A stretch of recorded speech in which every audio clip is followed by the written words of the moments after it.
Good morning students, कैसे हैं आप सभी। आशा करती हूँ आप सभी कुशल होंगे। तो बच्चों, आज मैं क्लास 5th हिंदी फर्स्ट इसका सेकंड लेसन वर्ण विचार कराने जा रही हूँ। तो देखिए, बोलते समय हमारे मुख से अनेक ध्वनियाँ निकलती हैं जिन्हें सुनकर हम बोल समझ सकते हैं। इन ध्वनियों को लिखने के लिए भाषा में कुछ चिन्ह बनाए गए हैं जिन्हें जो कि वर्ण कहलाते हैं। वर्ण भाषा की सबसे छोटी इकाई है, ठीक है। अब हमारे मुख से उच्चारित ध्वनि के लिखित रूप को ही वर्ण कहते हैं। इसके और खंड नहीं किए जा सकते। अब यहाँ पर आपको वर्णमाला के रूप में कुछ वर्णों को बताया गया है। देखिए, पहले है स्वर।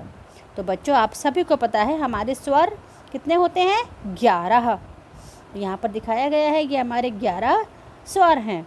इसके बाद अनुस्वार, अंग और विसर्ग अह होते हैं, पर इन्हें स्वर नहीं कहा जाता क्योंकि इन्हें क्या कहते हैं, अयोगवह, ठीक है। नेक्स्ट, व्यंजन। अब व्यंजन को जानिए।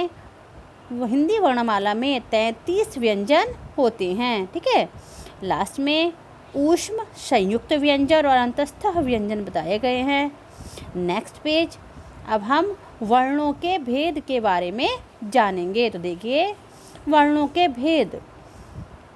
हिंदी वर्णमाला में वर्ण 2 प्रकार के होते हैं, स्वर और व्यंजन, जो आपको अभी लिखकर मैंने समझाए। अब स्वर, जिन वर्णों के उच्चारण में मुंह से निकलने वाली हवा मार्ग में रुकावट नहीं बने, ठीक है, और उनका उच्चारण बिना किसी दूसरी ध्वनि की सहायता से किया जाए, तो वो क्या कहलाते हैं, स्वर। व्यंजन, स्वर के सबसे पहले आप स्वर के भेद देखिए। स्वर के 3 भेद होते हैं, ह्रस्व, दीर्घ, प्लुत। अब सबसे पहले आप ह्रस्व स्वर किसे कहते हैं, जिन स्वरों के उच्चारण में सबसे कम यानी एक मात्रा में समय लगता है, उन्हें क्या कहते हैं, ह्रस्व स्वर। जैसे ए, ई, उ। सेकंड, दीर्घ स्वर। जिन स्वरों के उच्चारण में ह्रस्व स्वर से दुगुना समय लगता है, ठीक है, 2 गुना समय लगता है, उन्हें क्या कहते हैं, दीर्घ स्वर। जैसे आ, ई, उ, ए, औ। तो इस प्रकार हमने जाना दीर्घ स्वर कितने होते हैं, 7 होते हैं। इनकी संख्या कितनी होती है, 7। प्लुत स्वर। प्लुत स्वर, जिन स्वरों के उच्चारण में 2 मात्रा से अधिक का समय लगता है, उन्हें प्लुत स्वर कहते हैं। मतलब जिन स्वरों में ह्रस्व स्वरों से 3 गुना समय लगे। इसका प्रयोग ज़्यादातर बच्चों संस्कृत में किया जाता है। हिंदी में केवल एक प्लुत स्वर होता है, ठीक है, जैसे ओम, है ना। स्वरों का मूल प्रयोग शब्दों के 2 प्रकार से होता है, एक तो मूल रूप में और एक मात्रा के रूप में। मूल रूप में शब्द रचना में स्वतंत्र रूप से आने वाले स्वर को मूल रूप कहते हैं, जैसे आम, ऊम, इमारत आदि। मात्रा रूप में स्वर अपने जिस रूप में व्यंजन के साथ जुड़ते हैं, उन्हें स्वर का मात्रा रूप कहते हैं, जैसे नाम, किसान, मेला आदि। अब देखिए, हमने जाना। अब यहाँ पर हम आपको स्वर, मात्रा और शब्दों के बारे में बताएंगे, ठीक है। यहाँ पर आपको स्वर, उनकी मात्राएं और उनसे बनने वाले शब्दों के बारे में बताया गया है। स्वरों की मात्राएं। स्वरों के लिए निर्धारित चिन्ह मात्राएं कहलाते हैं। विभिन्न स्वर तथा उनकी मात्राएं इस प्रकार से हैं। आ, ए की कोई मात्रा नहीं होती, जैसे इसके शब्द हो गए नहर, महल, कलश आदि। आ, ये इसकी मात्रा है, ये इसके शब्द हैं, सारा, पालक, आकाश आदि। ई की मात्रा ये है, किताब, मिलन, सितार आदि। बड़ी, ये ई की मात्रा है, दीपक, महीना, दीवार आदि। ओ, ये यहाँ पर आपको ओ की मात्रा बताई गई है और ये हैं इसके शब्द, गुलाब, सुबह, कुर्ता आदि। नेक्स्ट, बड़ा ऊ। यहाँ पर इसकी मात्रा बताई गई है। इसके शब्द बनेंगे मूल, कपूर, गूदा आदि। नेक्स्ट री, ये आपकी री की मात्रा है। इसके शब्द बनेंगे कृपा, वृक्ष, कृषक आदि। नेक्स्ट ए की एक मात्रा होती है जो शब्द के ऊपर लगती है, जैसे सेना, सवेरा, करेला आदि। आई की दो मात्राएं होती हैं, ये भी शब्द के ऊपर लगती हैं, जैसे सैनिक, पैसा, तैराक आदि। नेक्स्ट है ओ की एक मात्रा होती है, यह भी शब्द के ऊपर लगती है, मोर, ढोलक, कठोर आदि। औ की दो मात्राएं होती हैं, शब्द बनेंगे पौधा, मौन, चौराहा आदि। इस प्रकार आपने स्वर, उनकी मात्राएं और उनसे बनने वाले शब्दों को जाना। अब बच्चों आपको दिखाते हैं हम अनुस्वार, अनुनासिक और विसर्ग, इन तीनों को अनुस्वार, अनुनासिक और विसर्ग स्वर तो नहीं होते, परंतु व्यंजन के साथ ये चिन्ह के रूप में लगते हैं। अब सबसे पहले आप जानिए अनुस्वार। इनके उच्चारण में हवा केवल नाक से निकलती है, इसका उच्चारण अधिक जोर से होता है। ठीक है। अनुस्वार शब्द के ऊपर लगता है बिंदी के रूप में, जैसे गंगा, पंजा, चंदा, मंदिर आदि। अनुनासिक मुख और नाक दोनों से उच्चारित होने वाले वर्णों को अनुनासिक कहलाते हैं।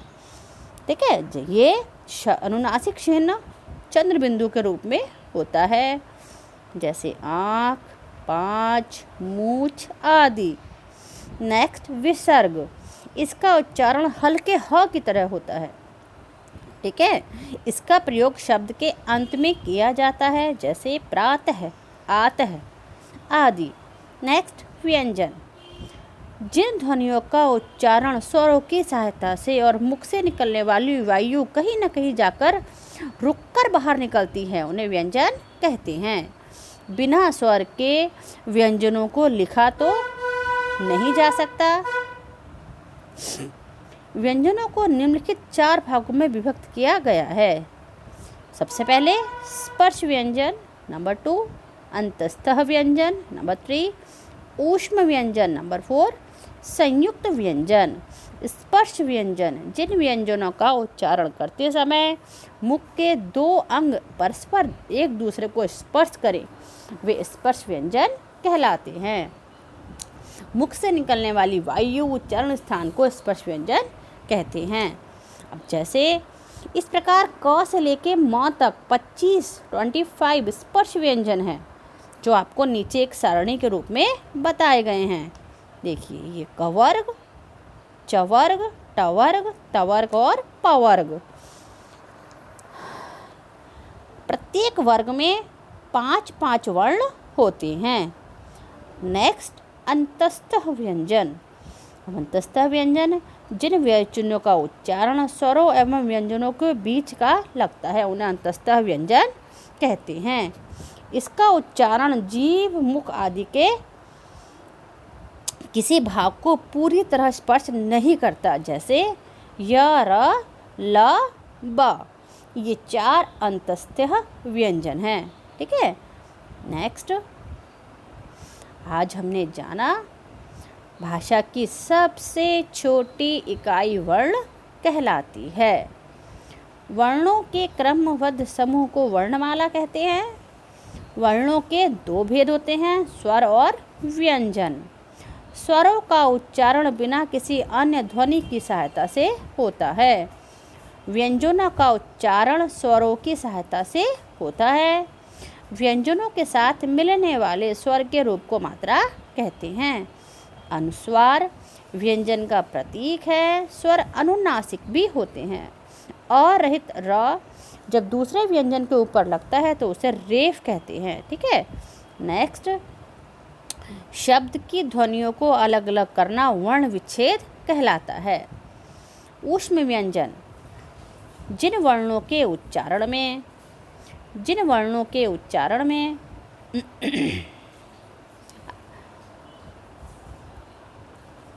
मुख से निकलने वाली हवा अत्यधिक रगड़ खाने के बाद ऊष्म हो जाती है, उसे ऊष्म व्यंजन कहते हैं। संयुक्त व्यंजन, दो व्यंजनों के मेल से बनने वाले व्यंजन संयुक्त व्यंजन कहलाते हैं। तो यहाँ पर आपका बच्चों जो लेसन है वो कंप्लीट होता है।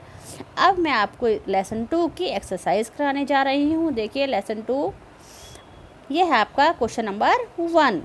निम्नलिखित प्रश्नों के उत्तर दीजिए। वर्ण किसे कहते हैं? तो भाषा की सबसे छोटी इकाई को वर्ण कहते हैं। वर्णमाला में कितने स्वर हैं? वर्णमाला में 11 स्वर हैं।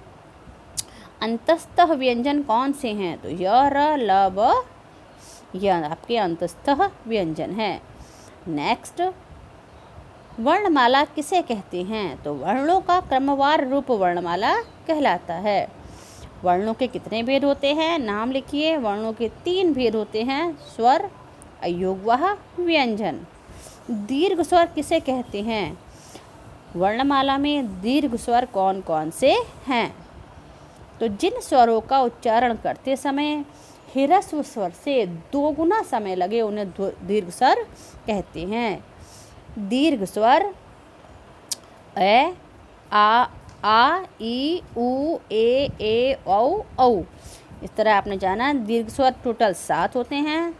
अनुनासिक का प्रयोग करके 5 शब्द लिखिए। 5, आँख, चाँद, पूँछ, दाँत। नेक्स्ट, ऊष्म व्यंजन कौन कौन से हैं? तो श, स, ह, ये आपके ऊष्म व्यंजन हैं। Next question number 3। Question number 3 है, रिक्त स्थान भरकर वाक्यों को पूरा कीजिए। भाषा की सबसे छोटी इकाई ध्वनि का लिखित रूप क्या है? वर्ण। पहले में क्या आएगा? वर्ण कहलाता है। स्वरों के 3 भेद होते हैं। वर्णमाला में दीर्घ स्वरों की संख्या 7 होती है। स्पर्श व्यंजनों के 5 वर्ग हैं। श, स, ह, ये ऊष्म व्यंजन कहलाते हैं। नेक्स्ट, 2 व्यंजनों के संयोग से बने संयुक्त व्यंजन कहलाते हैं। Next, question number 4। निर्देशानुसार 3 शब्द लिखिए।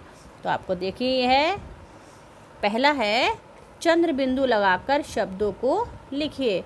तो चंद्र बिंदु वाले शब्द होंगे बच्चों 5, आँख, चांद। अनुस्वार लगाकर अंग, गंगा, रंग। विसर्ग लगाकर अतः, प्रायः, पुनः। क्वेश्चन नंबर 5, स्वरों के सामने उनकी मात्राएं लिखिए। तो ये आ की मात्रा हो गई, ई की मात्रा, ई की मात्रा, ऊ की, बड़े ऊ की, री, ए, औ। ये आपकी मात्राएं हो गई। बच्चों आपको ये वाला वर्क आपको अपनी कॉपी में भी करना है। क्वेश्चन नंबर 4 और क्वेश्चन नंबर 5 ये आपका कॉपी वर्क है, ठीक है। ये आपको अपनी नोटबुक में भी करना है। क्वेश्चन नंबर 6, निम्नलिखित संयुक्त व्यंजनों वाले 2 शब्द लिखिए। तो सबसे पहला है श, तो क्षत्रिय, क्षमा। त्र, त्रिकोण, त्रिशूल। ज्ञ, ज्ञान, ज्ञानी। श्र, श्रवण और श्रम। बहुविकल्पीय प्रश्न, सही उत्तर वाले विकल्प पर सही का निशान लगाइए। तो वर्णों का क्रमवार रूप क्या कहलाता है? वर्णमाला। ए, ई, उ और री हैं ह्रस्व स्वर, छोटे स्वर। वर्णमाला में स्वरों की संख्या है 11 है। और य, र, ल, ब हैं अंतस्थ व्यंजन, ठीक है। Next page number 18। Page number 18 में है पहला बच्चों रचनात्मक गतिविधि। नीचे दिए गए स्वरों का प्रयोग मूल रूप तथा मात्रा रूप में करते हुए 2 शब्द लिखिए। तो यहाँ पर आपको देखिए दिए गई हैं ई, इमारत, इधर, किरण, किताब। अब है ए, तो ऐनक, ऐसा, थैला और पैसा, ये मात्रा रूप हो गया इनका। ओ, मूल रूप ओस, और, मात्रा रूप शोर, मोर। औ, औरत, औजार, पौधा सौदा, ऋषि ऋतु, पृथ्वी वृक्ष। ठीक है, तो इसको भी आपको कॉपी में करना है, ये आपका कॉपी वर्क है। इसको भी बच्चों आप सभी अपनी अपनी नोटबुक में कीजिएगा। क्वेश्चन नंबर 2, वर्ग पहेली से संयुक्त व्यंजनों को वाले शब्दों को ढूंढकर लिखिए। तो आपको इसमें से संयुक्त व्यंजन वाले शब्दों को सर्च करना है, ढूंढना है। ये शब्द होंगे ज्ञानी, श्रमिक, मित्र, त्रिकोण, कक्षा, मिश्रण। तो इस तरह बेटा बच्चों आपको मैंने लेसन 2 कंप्लीट करा दिया। अब मैं आपको अपने नेक्स्ट वीडियो में लेसन 3 कराऊंगी। तब तक आप सभी लेसन 2 को लर्न कीजिए। मिलते हैं अपने नेक्स्ट वीडियो में। Thank you so much.